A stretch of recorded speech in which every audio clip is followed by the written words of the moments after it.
British രാഷ്ട്രീയത്തിൽ അനിശ്ചിതത്വം നിലനിൽക്കുന്നു. പ്രധാനമന്ത്രി കെയർ സ്റ്റാമർ രാജിക്കൊരുങ്ങുന്നുവെന്ന റിപ്പോർട്ടുകൾ പുറത്തുവരുന്നു. പുതിയ പ്രധാനമന്ത്രി വരുമോ എന്ന ചോദ്യവും ഉയരുകയാണ്.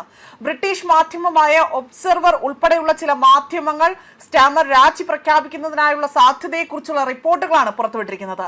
എന്നാൽ ഇതുവരെ ഇത് ഔദ്യോഗികമായ ഒരു പ്രഖ്യാപനം ഉണ്ടായിട്ടില്ല.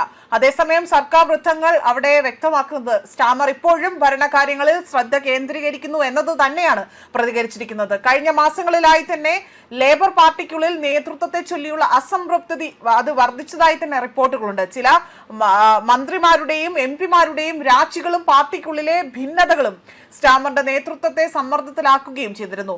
ഇതിനിടെ തന്നെ ആന്റി ബർമൻ ആകട്ടെ അവിടെ നേടിയ രാഷ്ട്രീയ മുന്നേറ്റം നേതൃത്വത്തെ അതിന് വലിയ ചർച്ചകൾക്ക് കൂടുതൽ ശക്തി പകരുന്നതായി തന്നെ ഇവിടെ വ്യക്തമാക്കുകയാണ്. സ്റ്റാമറുടെ പിൻഗാമിയായി തന്നെ ബർമാഹിന്റെ പേര് സജീവമായി തന്നെ ഉയരുന്നുണ്ടെങ്കിൽ പോലും അത് സംബന്ധിച്ചുകൊണ്ട് ഔദ്യോഗിക തീരുമാനങ്ങളൊന്നും തന്നെ പുറത്തു വന്നിട്ടില്ല. ശ്രദ്ധേയമായ കാര്യം എന്തെന്നാൽ ഏതാനും ദിവസങ്ങൾക്ക് മുൻപ് സ്റ്റാമർ തന്നെ ഒരു വെല്ലുവിളി വന്നാൽ അതിനെ നേരിടുമെന്നും സ്ഥാനമൊഴിയില്ല എന്നും പൊതുവേദിയിൽ അദ്ദേഹം വ്യക്തമാക്കുകയും ചെയ്തിരുന്നു. അതിനാൽ തന്നെ രാജി സംബന്ധിച്ച റിപ്പോർട്ടുകൾ ഇപ്പോൾ രാഷ്ട്രീയ അഭ്യൂഹങ്ങൾക്ക് പോലും കാരണമാവുകയാണ് ചെയ്തിരിക്കുന്നത്. അതിനാൽ നിലവിലെ സാഹചര്യം രാജി ഉറപ്പായി എന്ന തലത്തിൽ അത് ആ ഒരു നിലയിലല്ല, മറിച്ച് രാജിയെക്കുറിച്ചുള്ള ശക്തമായ അഭ്യൂഹങ്ങളും രാഷ്ട്രീയ സമ്മർദ്ദങ്ങളും എന്ന നിലയ്ക്കാണ് അതിനെ കണക്കാക്കേണ്ടത് എന്നതാണ് ഇവർ വ്യക്തമാക്കുന്നത്. അന്തിമ തീരുമാനം സംബന്ധിച്ച ഔദ്യോഗിക പ്രഖ്യാപനം വന്നാൽ മാത്രമേ ഇതിലൊരു വ്യക്തത ലഭ്യമാവുകയുള്ളൂ. അതേപോലെ തന്നെ മേക്കർഫീൽഡ് ഉപതെരഞ്ഞെടുപ്പിലാകട്ടെ ലേബർ പാർട്ടി നേതാവ് ആന്റി ബർമാൻ വൻ ഭൂരിപക്ഷത്തിൽ വിജയിച്ചതിന് പിന്നാലെയാണ് ഇപ്പോൾ ഇത്തരത്തിൽ കൂടുതൽ സമ്മർദ്ദത്തിലേക്ക് ഇവിടെ ഈ ഒരു നേതാവ് എത്താനുള്ള കാരണമായി പറയുന്നത്. ഇതോടുകൂടി തന്നെ സ്റ്റാമറിന് പകരം ബർമാഹൻ പാർട്ടി നേതൃസ്ഥാനവും പ്രധാനമന്ത്രി സ്ഥാനവും ഏറ്റെടുക്കുമെന്നതാണ് ഇവിടെ അഭ്യൂഹങ്ങൾ പരക്കുന്നത്. പാർട്ടി എംപിമാരുടെ പിന്തുണയും അതുപോലെ ലേബർ വലിയ രീതിയിൽ ഇവർക്ക് ഉണ്ട് എന്നതാണ് സൂചിപ്പിക്കുന്നത്. അതേസമയം ഏതാനും വെല്ലുവിളിയും അവിടെ നേരിടാൻ തയ്യാറാണ് എന്നും അതേസമയം 14 വർഷത്തിന് ശേഷമാണ് ബ്രിട്ടനിൽ ഇത്തരത്തിൽ ലേബർ പാർട്ടി അധികാരത്തിലെത്തുന്നത്. ഋഷി സുനക്കിന്റെ പാർട്ടിക്ക് കനത്ത പരാജയം അവിടെ ഏറ്റുവാങ്ങേണ്ടി വന്നതിന് പിന്നാലെയായിരുന്നു 61-കാരനായ കെയർ സ്റ്റാമറിന്റെ കുതിപ്പിനും പിന്നിൽ നിരവധി കാരണങ്ങൾ വ്യക്തമാക്കിക്കൊണ്ട് അന്നത്തെ അദ്ദേഹം ആ ഒരു സ്ഥാനത്തേക്ക് എത്തിയത്.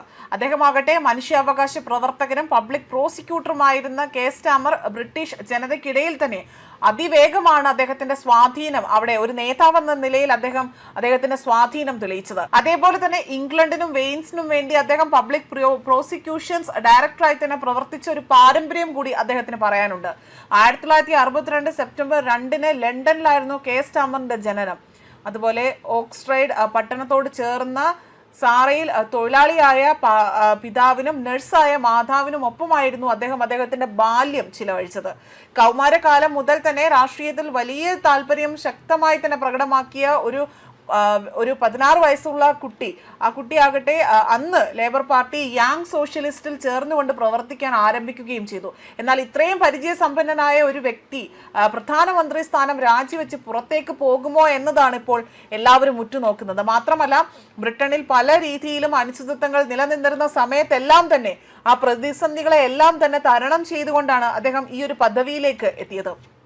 മാത്രമല്ല ഋഷി സുനക് വലിയ രീതിയിൽ അദ്ദേഹത്തിന്റെ അധികാരം അവിടെ നിലയുറപ്പിച്ച് നിന്ന സ്ഥാനത്ത് നിന്നാണ് അദ്ദേഹത്തിനെ അവിടെ വെട്ടിമാറ്റിക്കൊണ്ട് അദ്ദേഹം കെയർ സ്റ്റാമർ ആകട്ടെ പ്രധാനമന്ത്രി പദത്തിലേക്ക് എത്തുന്നത്. ആയതിനാൽ തന്നെ അദ്ദേഹവുമായി അടുത്ത് നിർത്തുന്ന വൃത്തങ്ങളാകട്ടെ ഈ വിവരങ്ങൾ അല്ലെങ്കിൽ ഈ ഒരു പ്രഖ്യാപനം സൂചിപ്പിക്കുന്നത് ഇത്തരത്തിലൊരു ഇതെല്ലാം അഭ്യൂഹങ്ങൾ മാത്രമാണ്, ഇത്തരം ഒരു പ്രഖ്യാപനം ഇവിടെ ഉണ്ടാകില്ല എന്നതാണ് ഇവർ വ്യക്തമാക്കുന്നതും. ന്യൂസ് ഡെസ്ക് കർമ്മ ന്യൂസ്.